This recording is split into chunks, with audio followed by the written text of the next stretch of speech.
Now for the main event. Rick Short, our speaker today, is a lifelong resident of the Mohawk Valley. He was born on Griffiths Air Force Base and attended New Hartford and West Canada Central Schools. He is a graduate of MVCC, Utica University, and Rensselaer Polytechnic Institute, where he earned his MBA. In 2024, Short retired as Indium's corporate associate vice president. Boy, that's a mouthful.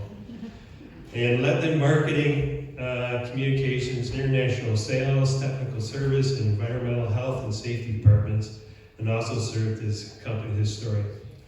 And Rick, today, we have a special honor. We have Grover Cleveland here about your program.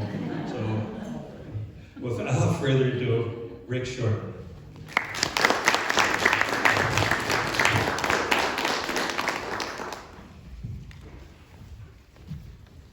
Turn it on right?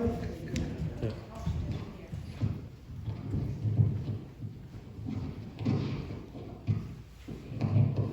There we go. Is it good? Yep. You're good. Okay. How many people in this room are chemical engineers? If you're from Indium Corporation, it's very unusual that the room isn't full of chemical engineers or scientists or some kind of engineer. So everything that we talk about is like extremely sophisticated, really complex and involved. And I've been retired for 1 year now. Seems like a month. But I've forgotten almost all this scientific stuff. And I'm just a regular citizen now. So my presentation is going to be very simple, very basic. It's going to be about basically life, not all the super sophisticated details and chemistry behind the Indium Corporation. So, 1863. What was the world like in 1863? Right, Civil War. Things like that were going on. If you've never done this, go online and start researching the percentage of homes that had running water in the house at a certain year, like the year you were born, for example, or had a toilet in the house.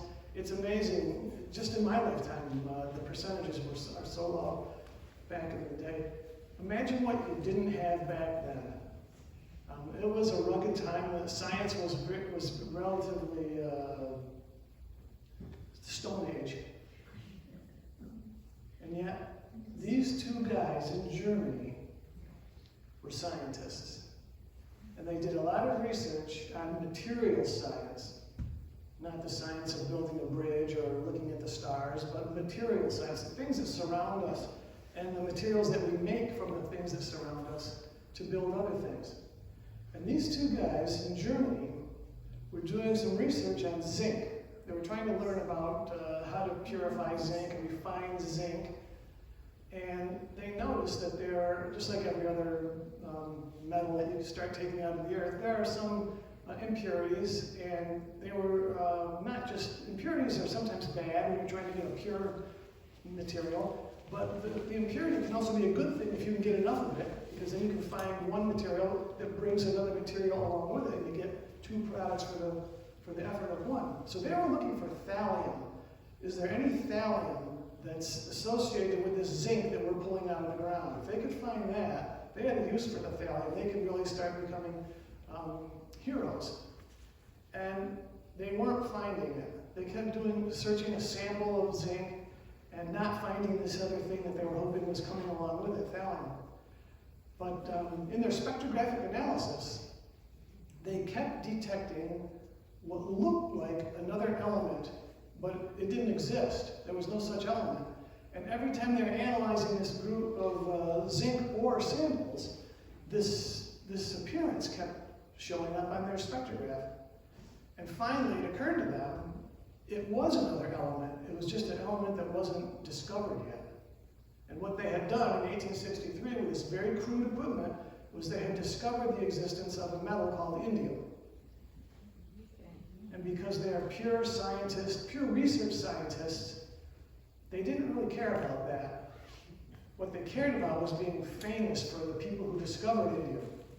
So what they did is they published, they proved it, they reproved it, and made sure that they were right. And they published, we just discovered this new element, and they did some real basic tests, like what is its density, and what's the electrical conductivity, things like that, real simple stuff. And then they just put the sample of it on the shelf and moved on, because they had done what they wanted to do. They went down in history as the discoverers of an element. They were all done. This is what they were looking at. This is what a spectrograph results looks like. And they were noticing the purplish lines on the left.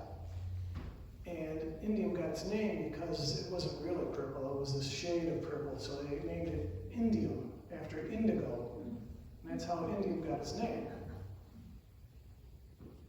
Well, along the way, just a few short years after this, a baby was born in Stilson's Mills, Pennsylvania, way out in the middle of nowhere, the extreme northwest of Pennsylvania, almost in Chautauqua County, New York. It was way out there. And this is William Murray. And by the way, when I say out in the middle of nowhere, even today, after all these years of development, it's no place. I looked it up on Google Maps. I was flying all over the place. There's nothing there. It's desolate. And this, to me, is really fascinating, how a little baby can be born and grow up in the middle of nowhere, Pennsylvania, and write the story that we're about to hear. He grew up, and he was a very promising student. And in fact, it's quite a rarity for someone from his area to even go to college. But he got accepted to Colgate University because he was so smart, so accomplished. In fact, he was so smart that when he entered Colgate University, they do an assessment of every student, and they determined that this guy was off the charts. He was so smart, so intelligent. He cared so much about science and technology, and he knew so much more than a student, an entering freshman would know, that his professors basically said to him, this corner of the lab is yours. You do whatever you want to do, and when you're ready to graduate, you just tell us when you're done. I've never heard of that in my life. And I verified this, I read this about him. He was something else. So he spent 4 years at Colgate, and he actually fell in love with the school. He ultimately became the chairman of their board. He loved it so much there, and had a great time there. So meanwhile, this guy grew up, went to Colgate, but what else is going on? This is what's going on in Utica at the time. You know, it's a booming city. Things are growing like crazy in that era. I love looking at pictures of streets in Utica in this era.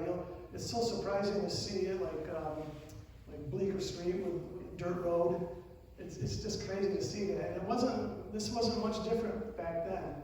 So Utica was this kind of place, not the place we think about when he was just down the road in Colgate. And when he graduated, he got a job as a chemical engineer at Utica Pipe Foundry. And another interesting thing that I found out when I was researching this was this building, their building was over at the corner of like by Dwyer, Culver, Broad Street, over in that area. And it was also an area where cars were manufactured. I can't even imagine it today, knowing what I know about that area. But there was a lot of action over there. And you probably know about Sperry and Savage Arms that were out there. Wendy's grandfather worked at Savage Arms. My wife's grandfather worked at Savage Arms in the early 1900s. Up in that area, there's a lot of action over there, not like we see today. This promising young man was really attractive to this company. They liked him, they hired him. But what he didn't know was that his job at Utica Pipe Foundry was doomed. He started working in 1910 and started doing some wonderful things, but by 1913, after he had bought a house, after he had gotten married, like everybody does back in the day, you gotta follow the script, right, back in the old days. After he did all that, Utica Pipe Foundry declared bankruptcy in December of 1913. And in 1914, he was out with a wife and a house and no income. But by then, this is what I pieced together. I didn't read this, I never read this, but I pieced this together knowing what I know about him. By then, a person with his means, his ability to accomplish things, the self-confidence he must have had, the accomplishments he must have had behind him already at this young age, I believe at this moment, he promised himself he would never put himself and his future in the hands of somebody else again. For after this moment, he never worked for anybody else but himself. He was done working for the man, which is pretty brave and pretty strange back in that era. It was the moment of truth, as I call it. And what he did is he founded his own consultancy firm. He was a chemical engineer, and he said, I'm going to be a consulting chemical engineer for whoever needs me. And who would need such a guy? Well, and I'm fast forwarding over a lot of things. The Oneida community, I'm sure you're all very aware of them. If you're into the Clinton Historical Society, you must know a lot about the Oneida community. They were doing very well. But like all of their competition, they came up against a gate that they couldn't break through. No matter how wonderful your designs were, no matter how economical your manufacturing process was, and you could get your costs down, but still have high prices and make a lot of profit, no matter how many great things you could put together, you, like everybody else you were competing with, had one big problem that nobody could solve. Stainless steel, silverware always tarnishes. And it's the bane of every household because you don't use it every day. You put it in the cupboard, and then when your mother-in-law comes over, you pull it out and you go, oh no, I've got a couple hours of work here to do. No matter how good the product is, no matter who designed it, you've got this problem. And the Oneida community wanted to solve that so they could break away from the pack and be better than anybody else on earth. And they knew this guy was fantastic, so they hired him to solve that. Another thing that the Oneida community had going for it, chemical engineering-wise, was that they were into manufacturing of metal products. They had a hard time keeping their head above water in the bigger sense. And so they were always looking for ways to raise income. Because their experiments were getting broader and larger, and their population was growing, and it got more and more expensive to be them. And so they needed more income from a variety of sources. They were selling food and even tours of their facility, and they got involved with making things out of wood, even like woven things from grain baskets and metal. And as you guys probably know, especially being associated with Clinton, there was a lot of metallurgy in the area, especially in the Clinton area.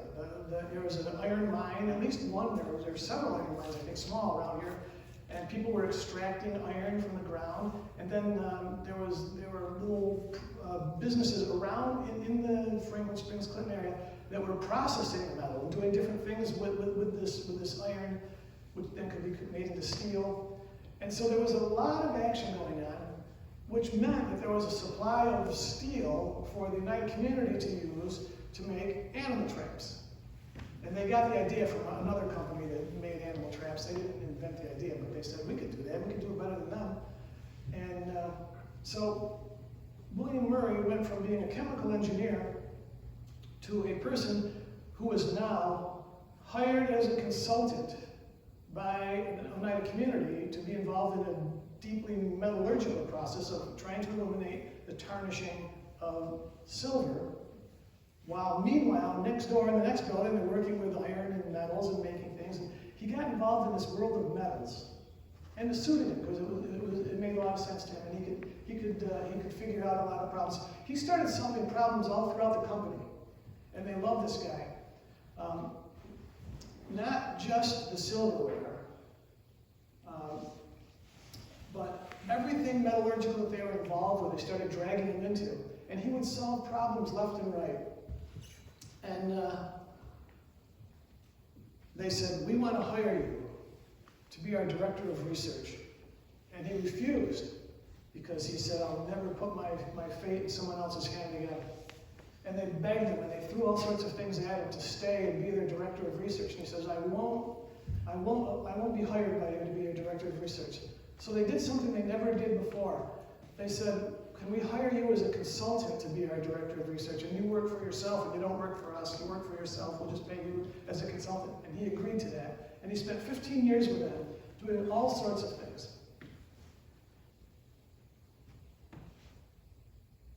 And one day he heard about this discovered element called indium.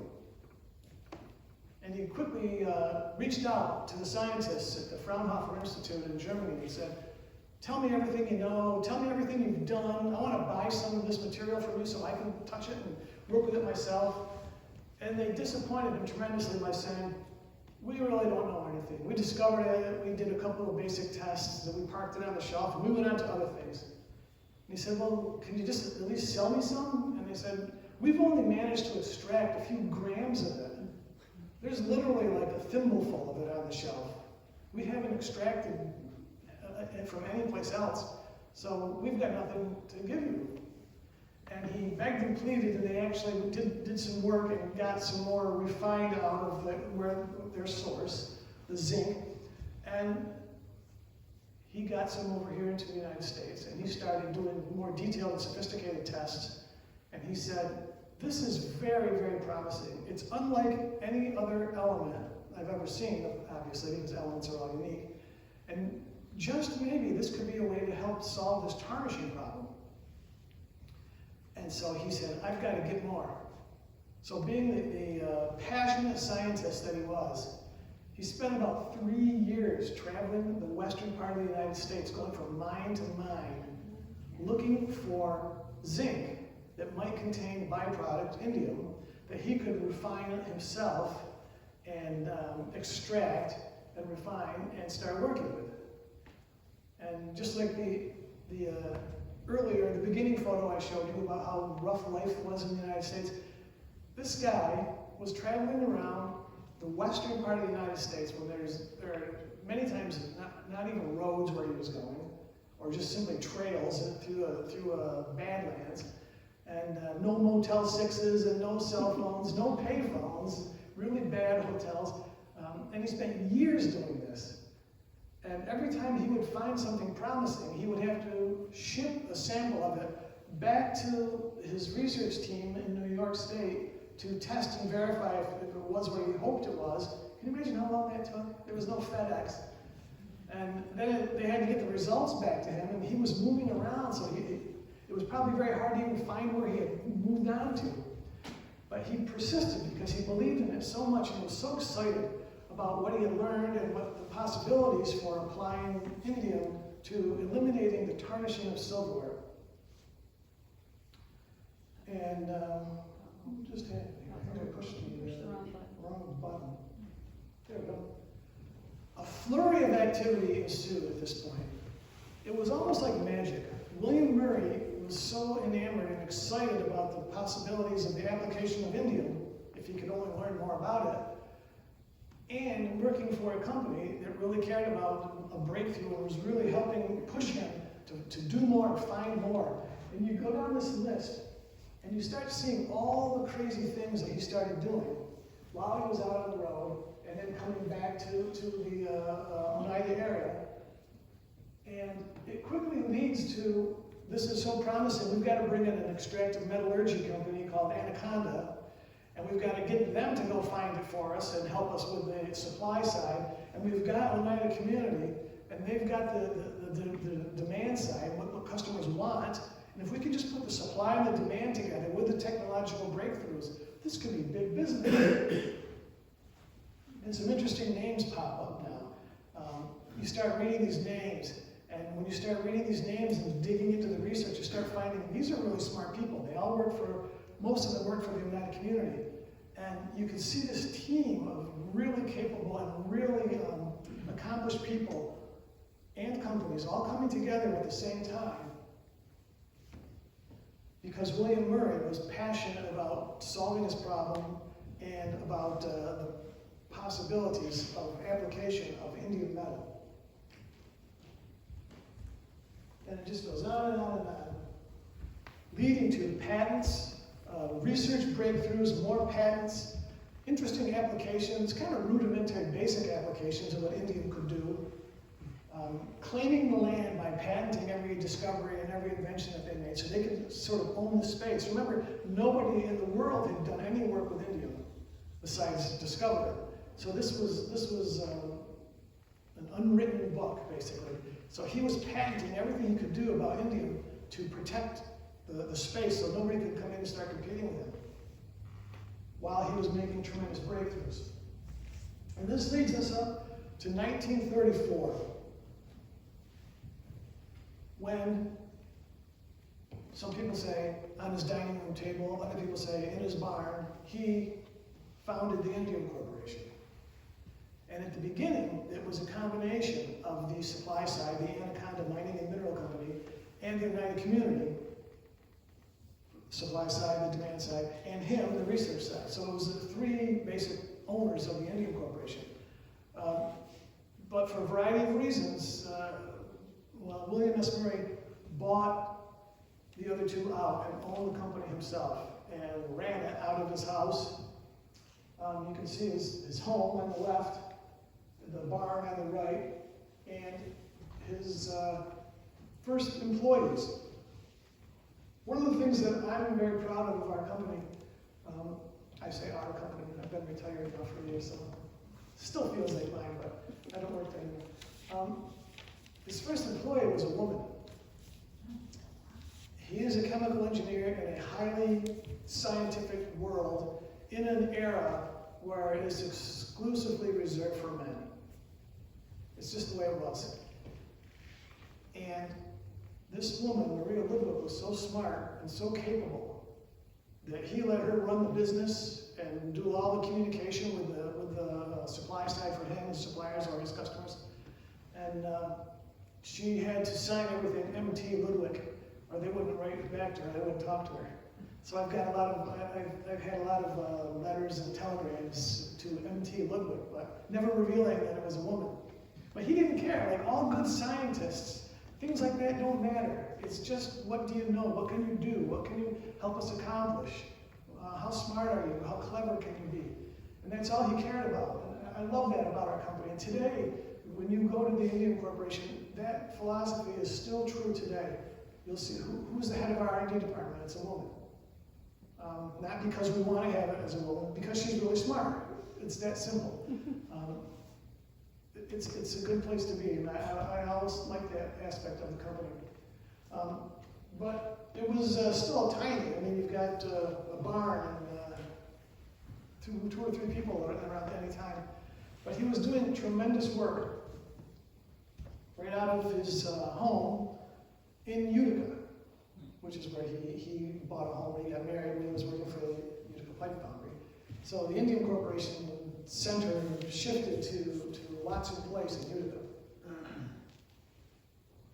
And because the guy was so smart, the guy was so high energy, he didn't focus exclusively on chemical engineering or material science. He was involved in a million other things too. In fact, he actually rose to become the head of the state of New York Republican Party.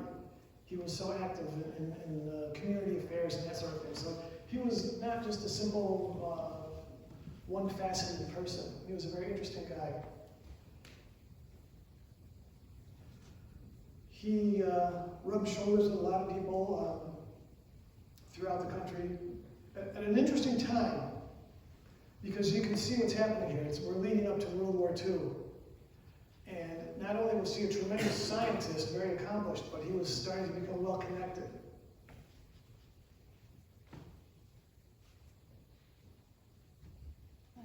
Which leads to an incredible explosion of activity in the electronics world. But we're not quite ready for that yet. There's a lot more that happened before that came along. This is one of my favorite stories. There's a company in Utica that reached out to him and said, we're about to be shut down. We dispose of things out of our factory, a waste product, and the government's saying we can't do that anymore, they're going to close us down.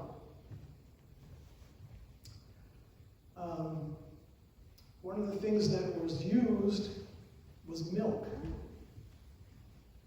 And the byproduct that was being sent out was polluting the streams. They brought Murray in and they said, they've actually given us like a few weeks before they shut us down. You got to solve this, and we're out of business. Not only did he solve their problem, he improved their manufacturing process efficiency tremendously, which as a result caused the effluent to be greatly reduced, and that's all they wanted. But then what he did next for them was he said, I took the effluent that we're filtering out of your waste, and I found an application for that. And because he worked for a cutlery company and a silversmith company, he used the casein in the milk to produce a pseudo-plastic that they could use to make knife handles. So instead of just solving their problem, he said, not only is your problem solved in your business, but you have a new business on top of that. And he did all that in just a couple of weeks. This is just so clever.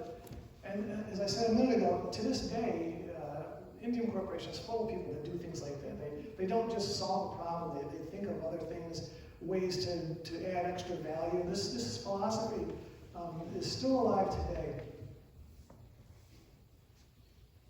And then, obviously, for these reasons, the state of New York, the state police came to him and said, we're having a real problem with bootleg liquor, which does that have to do with anything? But his reputation was so big now, he was so well known.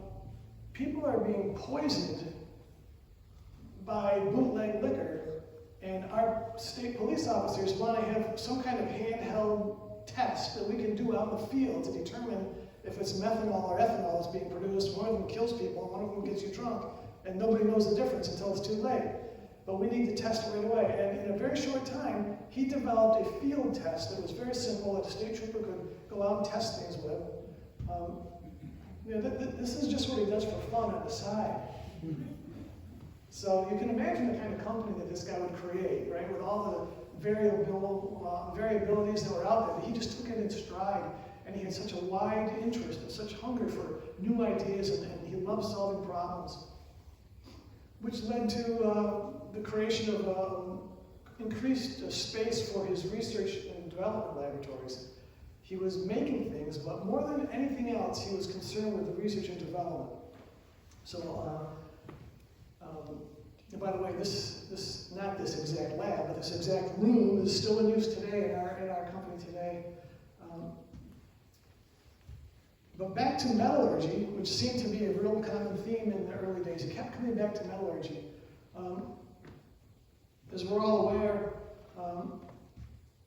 leading up to and during and even after World War II, there was a ban on using certain metals for public use because they were all reserved for military applications, and chromium was one of them. In fact, we have a vehicle from 1951, and interestingly, that same model of vehicle, in the years leading up to it, there's no chrome on them because of World War II. And that 1 year, they released the use of chrome, so our 1951 vehicle has chrome bumpers. But the very next year, they stopped the use of it again because they had to reserve it for the Korean War. So this is the kind of thing that was affecting America at the time. And new car manufacturers didn't like that because their cars weren't as sexy. And so these guys turned to William Murray and said, can you help us have a bumper that looks like it's chrome, but we're not allowed to use chrome? And by then, he had developed a process where indium could be made to look like chrome and electroplated on bumpers. And so that was an application for a few years, but it was more expensive than using chromium. So as soon as chromium was available, that stopped. But this is just another example of some crisis somewhere, and they turn to him, and he invents his way out of it and makes everybody happy. He was just a wonderful guy. When World War II was raging, there were all sorts of demands to develop and advance technology and capabilities. There were a lot of problems with the airplanes, the United States airplanes in World War II. They were not jets, they were propeller-driven, rotary piston engines, and many things went wrong. One of them was the propeller shaft would turn within a bearing, and sometimes it would always get really hot. It wasn't like modern bearings, it was a very old-fashioned kind of bearing. very high friction. Sometimes the airplanes would land, and then the shaft and the bearing would just weld themselves together. And there's nothing you could do. The plane's just a pile of junk on the runway. It was a problem. It didn't happen a lot, but it happened sometimes. Also, what we would in our cars call miles per gallon was pretty low. There was a lot of friction in this old-fashioned machine. And so William Murray was asked to try to solve that. The government, the then Department of War, there wasn't an Air Force, this was part of the Army. They came to him and said, you got to help us with this because our airplanes are having 3 or 4 problems that seem to be related to you, and this is killing us. He started applying indium, heat treating it into the bearings and the shafts of the propellers, which eliminated that what's called galling, the self-welding together. It eliminated that problem, and it tremendously reduced the friction. Then he applied the same process to the pistons in the engine to greatly reduce the friction of the pistons moving in the engine housing. And so the airplanes could either fly further on a gallon of gas or carry a much heavier payload per the same gallon of gas. And this was a tremendous change in the capabilities of the U.S. Armed Forces. His research was applied throughout the entire fleet. And this is what they said about his work. After presenting him with the Army-Navy E Award, E for Manufacturing Excellence, the Department of War flew a team of people up to Utica and had this gala party for him and presented him an award, him and his team, an award for this advancement in science. So he's getting pretty well known at this point, and he's, for good reasons, he's earning it. You know, this isn't just some kind of a PR stunt. He's earned this over and over again, and he's growing and growing. And everybody's talking about him. We get to the point in time in history where the transistor has been invented. And if you know anything about the history of the transistor, you know that it was very difficult for research scientists to make in the laboratory, on the laboratory shelf. And there's no way they could mass produce it. They can't manufacture it. It's too complicated and it's too expensive. So they revolutionized the world of electronics, but they can't commercialize it. They can't do anything with it. It's just too hard and it's too expensive for them to go forward with it. So they turn to William Murray and they say, we need some help. And they showed him the entire secret process in Bell Labs in Murray Hill, New Jersey. And they turned themselves inside out and said, look us over, up and down, back and forth. What's going on here? Why are we so expensive? Why are they so complicated? Why can't we do anything but have a bunch of engineers make it by hand? But we can't go further than that. So William Murray studied this in quite a bit of detail. He spent a lot of time on this, and he realized that they had a process problem and then and a materials problem at the same time. So he. And as a quick aside, I have to tell you this so you can see the two things come together. Back in this day, the word solder, we're all familiar with solder. It's what people use to put your copper pipes together or fix a radio, right? Basically. It meant one and only one thing. It was an alloy of 50% tin and 50% lead.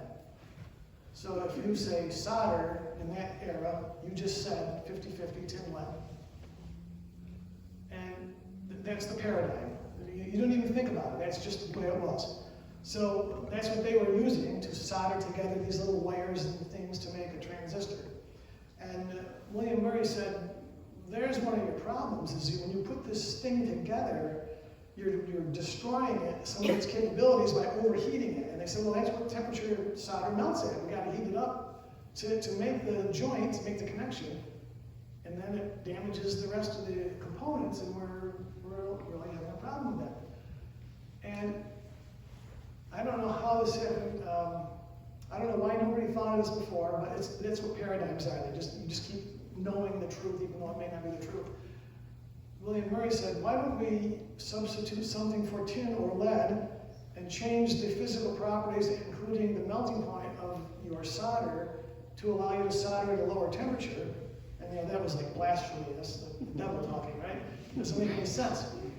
And I can see it. We have an Indium Corporation process engineer right sitting here, and it's almost inconceivable that they would think that way, right? But they were locked. And so this alloy of indium and lead, which we now call indoloy number 1, the first soldering alloy that he developed, which wasn't tin lead, it was not 50-50 tin lead, he invented 50-50 indium lead, which had all the electrical conductivity, most of the strength, but a much lower melting point. That and a few other things changed the material science of the transistor. It was now, had a much higher rate of being successfully made. It wasn't damaging itself in the process. He also, surprisingly, this is hard to believe now knowing what we know today, but we all know the name Texas Instruments. They make electronic things. Well, they didn't used to do that. Back then, they were just a contract manufacturer. They just had smart people and machines, and they said, whatever you want to make, we'll make it for you. We'll be your factory. That's called a contract manufacturer. That's where all Apple phones are made in a contract. They're not made by an Apple factory. There's no Apple factory. They just send them to a company that makes them. Well, that's what TI did back in the day. And so Bell Labs handed them all the secrets and said, make our transistors for us, and they couldn't make them. Because they said, you're requiring like 1,000 people to be hand soldering all these things together. It's never going to work. So they reached out to William Murray and said, your customer just came to us and now they're our customer, and they think everything's great, but it's not working right. We had a couple of high volume manufacturing problems, and he said, let me study your process. And what he did at that point was he invented a way to pre-shape the indium lead solder so that they could, not quite robotically, but high volume, high precision place the solder in the right place in the right volume so that it wasn't variable by humans doing it. And that revolutionized everything. Without William Murray, the transistor would not have ever taken off. It never got off the runway until he walked into TI and said, I see what your problem is. Let me make a physical product of mine that you just drop in and it solves the two problems you're having at the same time. And the transistor exploded. It revolutionized the world, really. And it was happening both in the US and in Japan, by the way, at the same time. And then there's another side story, a very funny story. In Japan, they were trying to get their transistorized products to sell.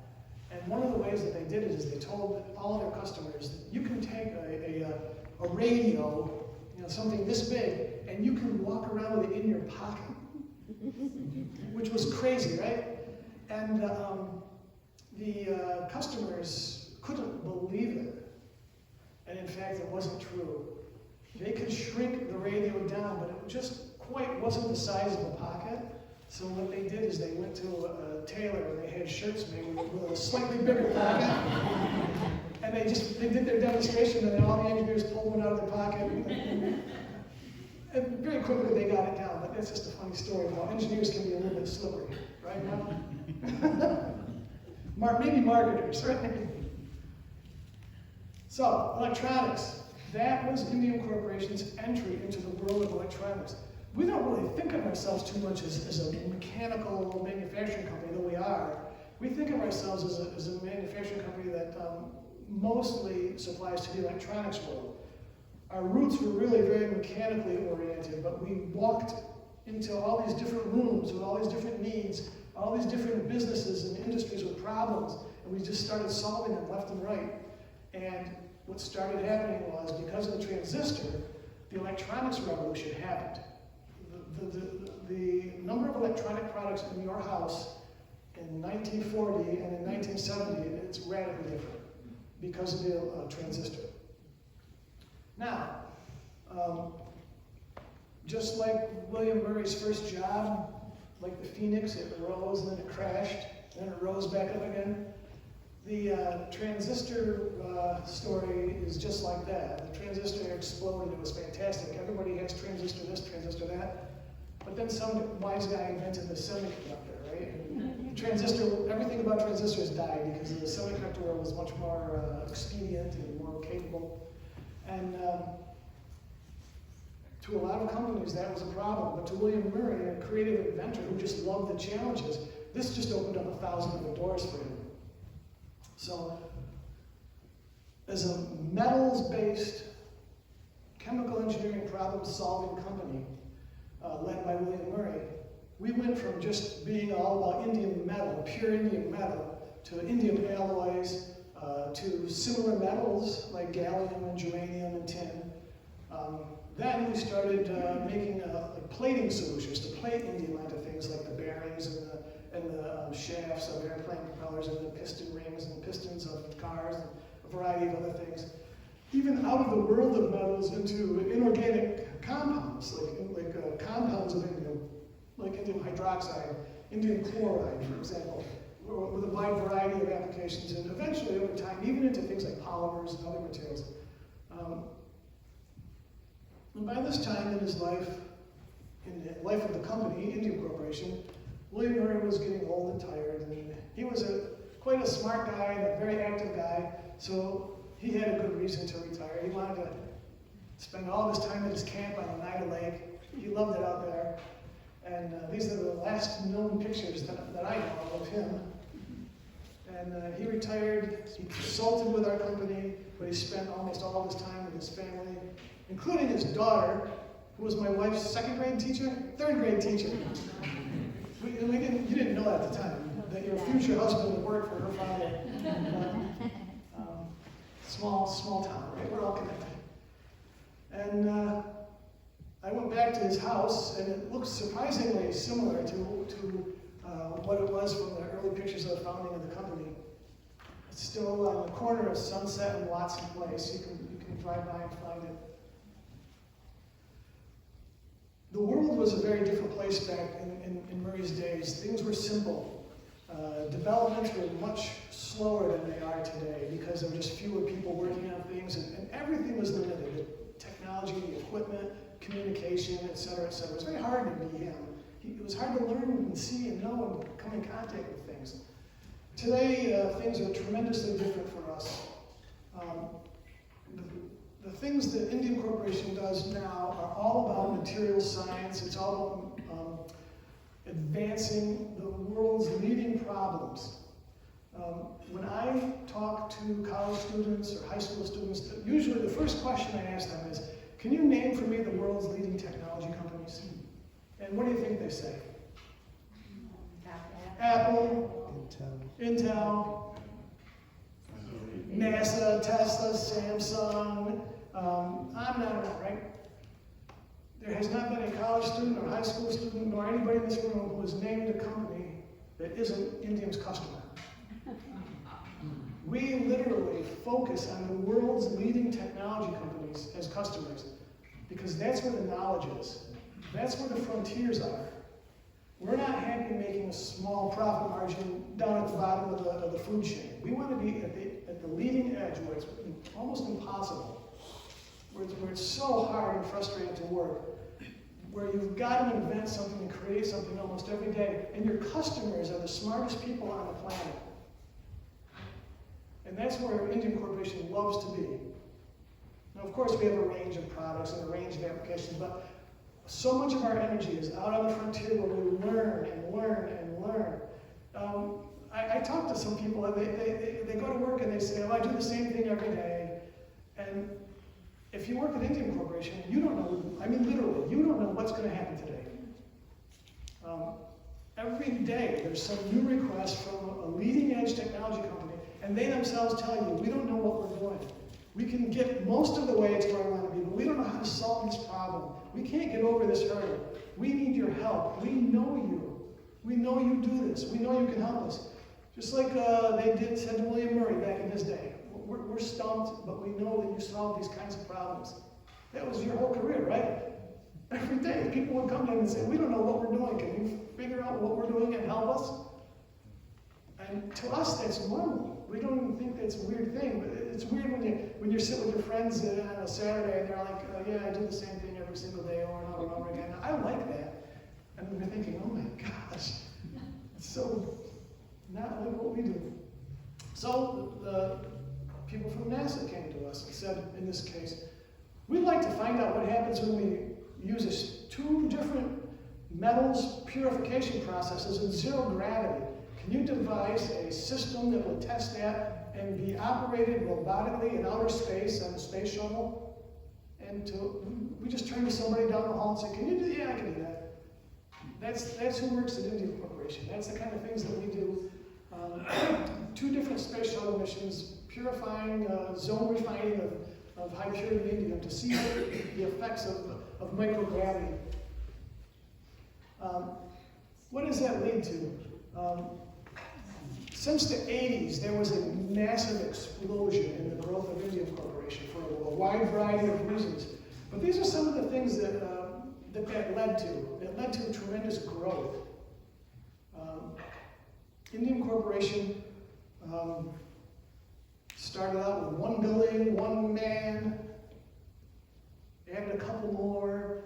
I look back, even in the 50s, there were 10 people, growing kind of slowly, never more than 1 building. Even when I started there in '84, there was 1 building. 1 building in Utica County, that's it. We now have 16 facilities around the world, over 1,500 employees, and they're all trying to be as smart as Bob. He's probably the leading guy, but everybody's really capable. Everybody's really hard charging. Everybody really embraces this tremendous challenge on a daily basis. When we talk about electronics, we're not talking about simply replacing the transistor with a semiconductor. We're talking about things like this in all these different arenas, all these different fields. We have thousands and thousands of customers and applications now that come to us and ask for things that they don't even sometimes know how to ask the question. It's so complicated. And remember, these are the smartest people on earth coming to us, and they can't quite figure out what they're asking us, which is a tremendous opportunity because we get the first view into all these new developments. We get to know the people that are on the leading edge. It helps us keep our people fresh. We get involved in weird, strange things we've never been involved with. And one of the things you saw in an earlier slide was William Murray created this yellow glass process.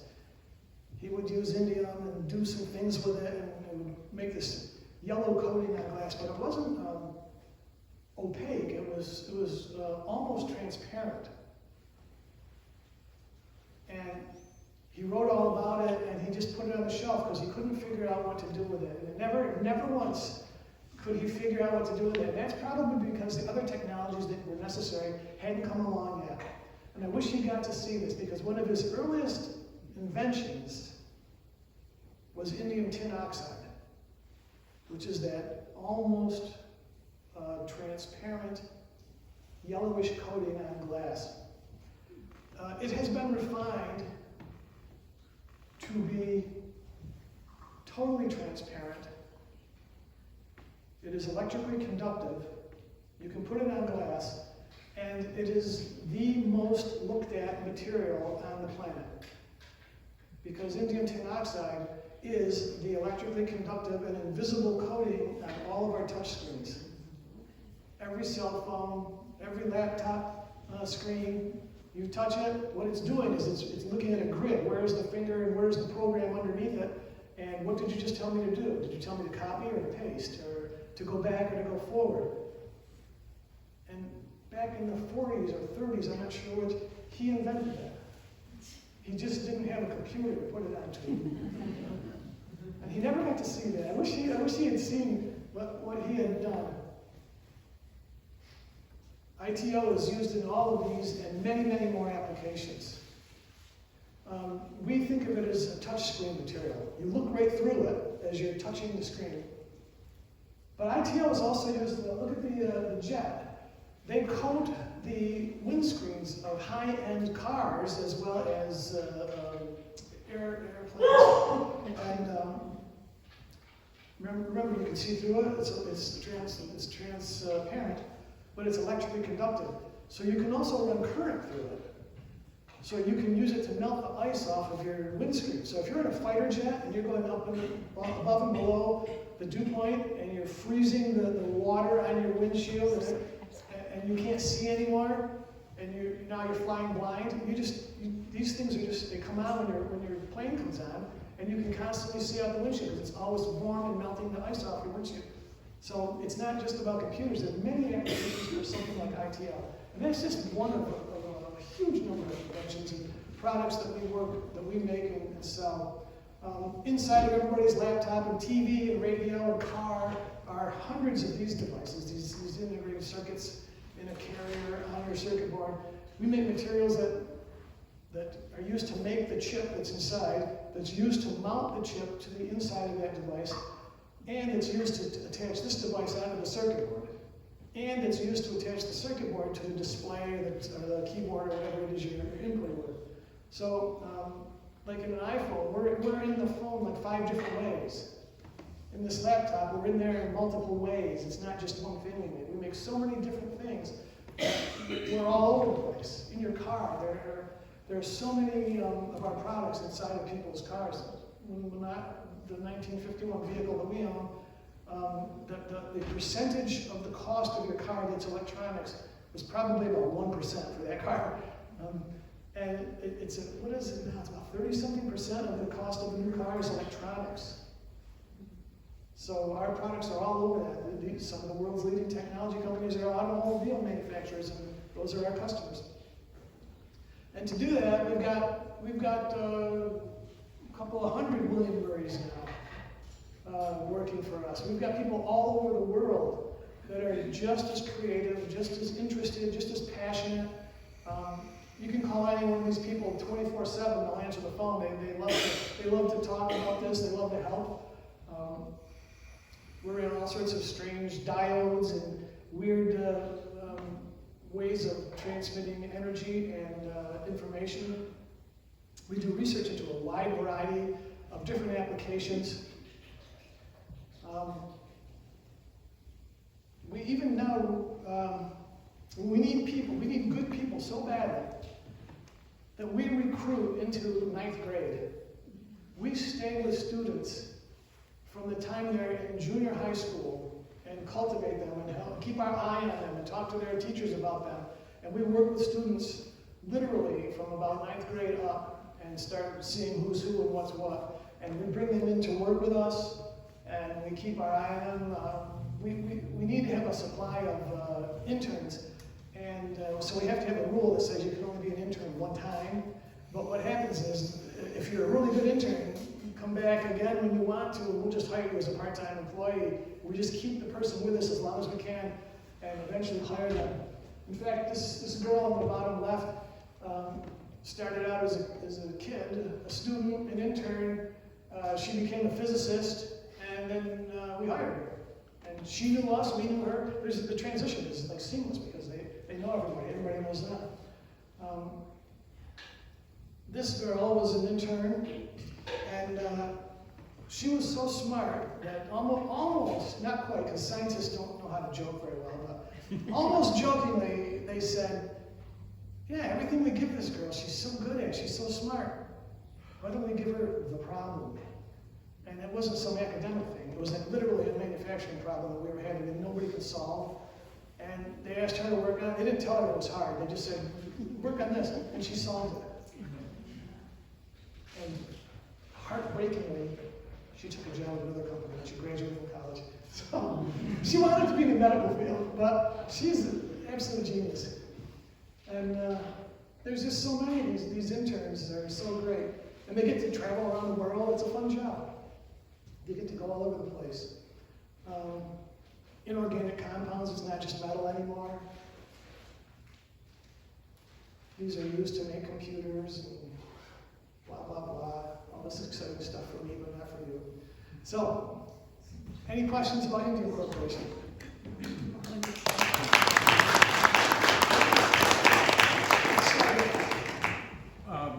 What kind of engineers are you looking for? Primarily chemical, or are you looking for Just people with engineering backgrounds in general? Almost every kind. We have 15 manufacturing facilities. So we need engineers who literally can walk into our building and say, you want to put a second floor inside this building? I'm a structural engineer. I know how to design buildings. I know how to optimize your computer system so that it's safer and faster and blah, blah, blah. I don't mean to say we're gigantic, like General Motors or something. We're not that big, but we're big enough where we do so many things ourselves to go faster and to be better than what you can buy off the shelf, that we have all kinds of engineers. All kinds. I mean, we're literally from the computer to building a building and designing. We work with the city of Utica, for example, to change the drainage around one of our buildings to comply and help their system and our system. Everybody. I mean, I think the only thing we don't really need is like interpretive dancers or something. Yes. What was the first product to use a touch screen, and when was I have no idea. I'd love to know that. First product is a touch. it? Okay, then another question. What metal is most similar to indium in its properties, and are there products that use it? Is indium so different from other metals that there aren't parallels? It depends on the application. Go ahead. The thing that's unique about indium is it melts at 157 C. So it's a low temperature melting alloy. And it's incredibly soft. If I had a piece of it, I could bend it around like this. It's about 1/6 the strength of pure lead. So you can imagine you can make solder interfaces that can handle a lot of movement by just deforming and straining. So it's unique in that way.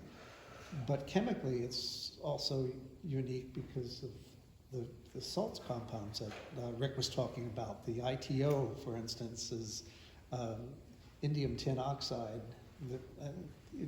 That's a unique material. It's not something that you're going to substitute other elements for indium in. So, and it's not a rare material. It's not like, It's hard to obtain. yeah, it's a When you go looking for copper, for example, you will find a copper mine with a vein of copper, and they kind of chew it out and take it out. It exists in one big chunk. When you try to find indium, it exists on the parts per million level, like dust in a carpet. It's a lot of places, but there's a zero concentration right there. So there's a very different process for picking up chunks of coal off the ground or bits of gold out of a stream. They're right there. If you wanted to extract the dust out of the carpet, you'd have to invent a crazy process like rinsing it in water and then filtering the water. Indium's hard to obtain. It's not rare. It's hard to get out and collect. Well, I think actually closer to what I'm asking is if you look in the periodic table, what metals are close to indium? Gallium and tin. And do you, okay. We own the Gallium Corporation of America as well. The same story can be told about gallium. It's unique. That's the whole point of elements. They're different from each other, so they're different. Gallium's similar, but it kind of goes off on its own. And tin, right next door, is similar in many ways, but different enough. But the whole world has discovered tin, so there's not a lot of space for a new entrant to get in there and like corner the market. So gallium is the best answer we've found. For me to understand what your corporation is doing is much more complex than I ever knew as just a resident of the town. But how much of the percentage of all the products you're working on involve indium itself? At the beginning, it was 100%. And as the applications led us to a different group of people and a different application, we started seeing all the opportunity around it. And I would say, by the way, our legal name is the Indium Corporation of America. We did all of our business in the United States of America, and it was all indium. And today, just under 1/3 of the business is in the United States, and probably notably under half of our products more than half of our products don't have indium in it. It doesn't mean that the Indian part shrunk or the US part shrunk. They're exploding, but every place else is too. Is your headquarters Clinton? Yes. Or what is that? That is the base? No, not anymore. Sorry. I'm tired, so I'm losing my mind. We were just as one of my final projects was to move us into a new building in New Hartford behind Lowe's, the 3-story building that used to be owned by who? Hartford. Oh. The Hartford sold us their building, and now we have a 3-story building right behind Lowe's. So do you still have the building in Clinton? Yes. Okay, plus the one that Old Hampton, is that it? Hamilton Standard? Okay, the one in New Hartford you were talking about. Yes. And one on It's- Lincoln Avenue, one on, Yeah, there's one in Utica Business Park, there's one in Lincoln Avenue in Utica, there's one in Clinton, and there's a building in, Rome. You have one that's called the headquarters, or? yes, Oh. headquarters is Woods Park Drive, and the mailing address is Clinton, but it's in the town of Hartford, behind Lowe's. Oh, okay, Yeah, thank you. sorry for the complications. We were told by the town of New Hartford, if any mail comes to you labeled New Hartford, we're just throwing it in the garbage. They're really hardcore about it. You've got to follow the mailing address, not the town address. Who's another question? Yes, sir. I'm curious why somebody hasn't bought out your company, some big conglomerate or DuPont or somebody. You must get offers every day from somebody, don't you, from China or Russia or? We used to talk about that to the point where it got, we're privately owned by Northeast. a few years ago, Bill McCartney died. He was raised right here in Clinton. His 2 children now own the company. When I started working in 1984, every once in a while there was a ripple through the company. Oh, Bill's talking to somebody, they're making an offer to buy the company. And he would tell us, this company's approached us, and it got to the point where it was like every day. And he said, I'm never going to talk about it anymore because it takes up all of our time. Everything's for sale, right? That's a classic economic truism. But Bill McCartney was always so committed to his community that he really wanted the company to stay privately owned and in the hands of the community. And he really disliked what seemed to happen very, very frequently, which is you get absorbed in and they promise you nothing's going to change. And the first thing that happens is they get rid of your top tier, then they absorb everything in and you lose your identity and there's nothing left anymore. And it happens a lot. And he didn't want that to happen. So he has established, before his death, he established ways to really strengthen the company to stand on its own and stay the way he felt it was best serving the community. And it's working great. He was a very smart person, and it's very beneficial for the community. Sometimes people would ask me, what do you do at Indium Corporation? And, you got to judge who you're talking to, who's asking. And for the right kind of audience, I would say to them, we import money. We do a lot of stuff over in the building, but the bottom line is millions of dollars comes into this community from all over the world. And Bill wanted to keep it that way. He gave a presentation to our whole company once internally, and he was always very frank. He wouldn't speak in this kind of twisted terms. He would really say what he was thinking. And he said, I will always remember this. He said, the first thing I think about when I look in the mirror in the morning is me. I've got to take care of myself. I've got to be strong. I've got to be smart. I've got to be full of energy.